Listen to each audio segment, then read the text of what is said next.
Good morning, everyone. It's Joker, and today we are back with another slime video. And with the New Year's blessing meta beginning, I guess, we are going to do our next how to build such and such team, this time obviously being the New Year's team.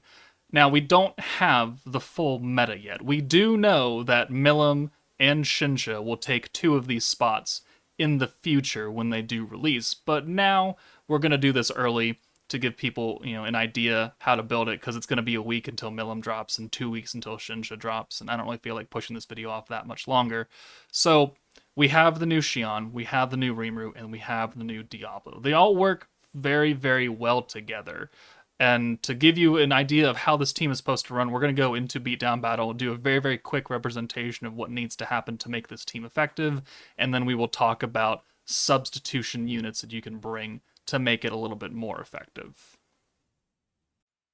All right, so this is an orange-focused team, not a blue team like the Visions of Coleus, not a green team like the Idols.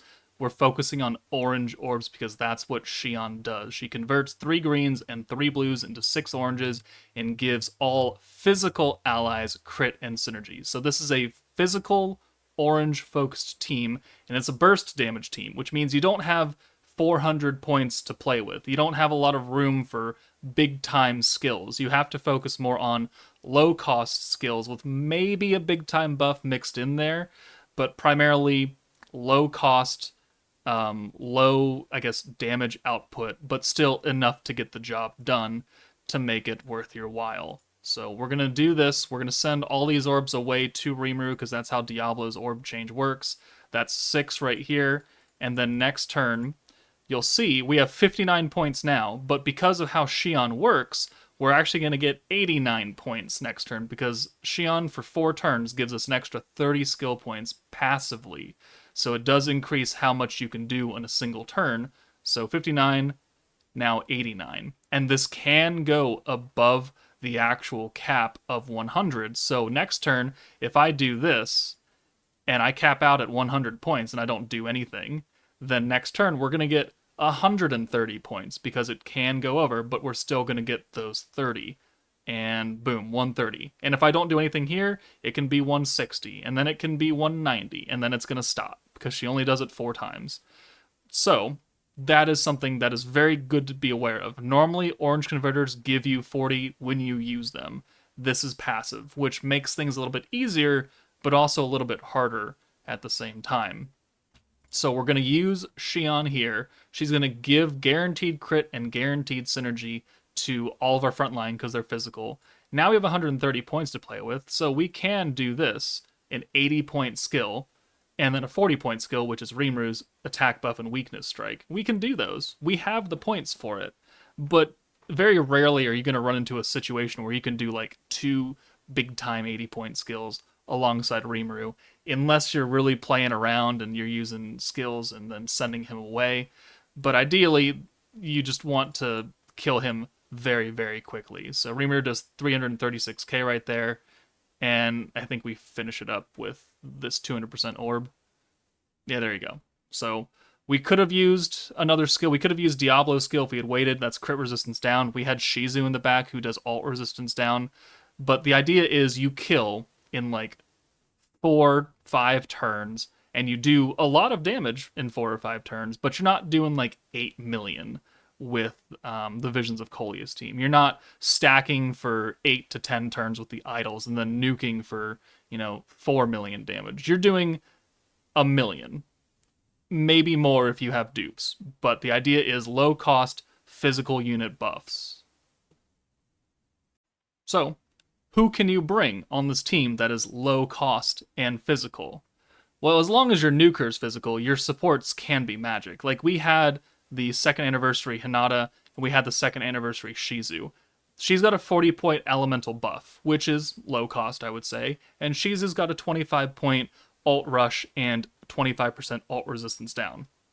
They're both magic, but they can both support Rimuru by having low cost but very effective skills, which then leaves us the room to bring on Fount of Wisdom Rimuru, because we can use his buff and we can use Hinata's buff, and that's 80 points. And we're definitely going to have that most of the time, and we can hold those buffs in the back. So then when we're ready to nuke, we have the 80-point skill and we have the 25-point skill, and we still have enough to do everything we need to. But if you don't have Rimuru, you could bring Guy. You know, he's going to give 80% alt gauge or alt damage. The guaranteed crit does affect Rimuru, but he's already getting guaranteed crits from Shion, so I wouldn't worry too much about that. But he's definitely an option. You could bring Megamine if you want. I mean, yes, they are blue orb changing, so they're only here for one skill. But with Shion, you don't really need too much orb changing after turn 1.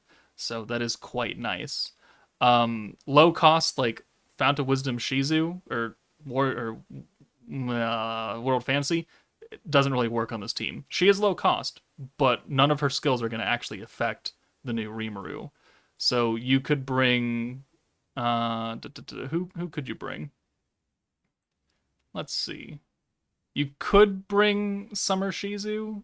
You could with the alt swap ability, because we don't currently have an alt swap. I'm thinking that one of the new characters, either Shincha or Milim, will have an orange to alt or alt to orange swap. You could do that. You could bring Tsubasa. Or not Tsubasa, Shizuka. You know, the alt resistance down that's stacking, the weakness buff that's stacking permanently. She could be a solid cheap option for you. You won't be able to use her multiple times, but it's something you can do. Shuna can also be brought. You know, you're already getting synergy rate, but synergy power is something that the team doesn't currently have. You could benefit off that. Going down into the older units, Yuki also has a 25-point alt resistance down. He is physical. He does have his own attack buff, so he does have an AoE resistance down as well, which will help him or an other AoE unit. Definitely an option you can do. With a light buff, you could bring Light Leon. Old support Light Leon if you don't have the second anniversary Hinata. He's got a 50% light buff for 55 points. It's kind of expensive and it's not quite as versatile as Hinata, but she can be taken out. Instead, you could bring... who else could you bring? Honestly, you could just bring another alt buffer. You know, lower cost. You don't have to bring Guy or Megamine for 80 points. You could bring Milim. She's got a 70% alt gauge or alt damage, or Water Shuna, or Space Shinsha. They're all 55-point skills. They're roughly usable. So there are other options, but you just want to make sure that they're low cost enough that you're not overloading this team with 80-point skill and 80-point skill and 80-point skill. Violet, certainly you could bring, because she does give physical allies crit damage and alt resistance down. She does cost a lot, so if you're going to bring her, I wouldn't bring another 80-point buffer. I would bring lower cost units. And if you don't have any other options, you have a free-to-play converter from, where is she? Light Mirror, and she changes 2 greens to 2 oranges in case you don't have enough protection gauge, because oranges do not cycle very well. It's a lot of alt gauge and not a lot of anything else. So you do have to keep that in mind. So having maybe another orb converter on here for oranges could be beneficial to you if you expect to go into the fight a little longer turnage because you're not strong enough to kill on, turn 3 or turn 4. Totally acceptable. Another converter you could do. The blue orbs are nerfed in this beatdown battle, but you can certainly bring green orb changers and you can benefit a little bit off of. You could bring Lumi if you wanted. She's a healer, green orb changer. Also physical, so she would also get the synergy and crit. The one thing you do not want to bring on this team, though, is Pierce, because beatdown battle has a lot of Pierce resistance. 80% for the end of battle. So you do not want to Pierce. So even though Light Raphael is on the team, the New Year's Blessing team, if you're going to use him, and if you have to use him, make sure that this Rimuru is not up front when you use it, because you don't want to give this Rimuru Pierce, because that's going to cut his damage by an insane amount. If you have him in the back, you use the skill, you can benefit off of the alt resistance down, certainly, and then bring Rimuru in, and you can not have Pierce, but you can still have that debuff placed on them. That is certainly something you could try and do. But also, if you're bringing Warrior's Mind Violet at the same time, she's doing more alt resistance down than this, and her other effect is much better because it's crit damage, which we're getting crit from Xion. So, I mean, options right now are, I mean, I wouldn't say limited.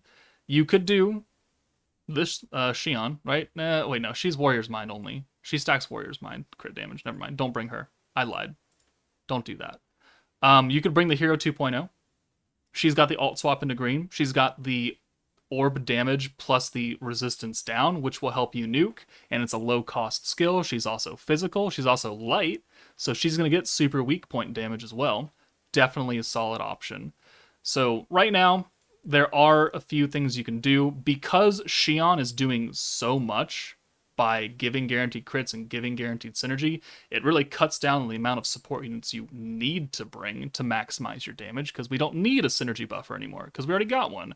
We don't need a crit buffer like the hero because we already have crit. You could bring the hero, certainly, and you could benefit maybe off the rewind and the crit resistance down, but Diablo's already doing crit resistance down, so you'd really only be bringing her for the rewind, which is still a very strong skill. Maybe a tad unnecessary, though. So, really low cost skills, maybe one big time buff, but primarily physical and no pierce whatsoever. So let me know if this video helped you guys out on understanding how to build this team. If you have questions, please leave them below or join the Discord, and we have many people who are willing to help you out. But that's it for me, guys. Take it easy, and I'll see you all later.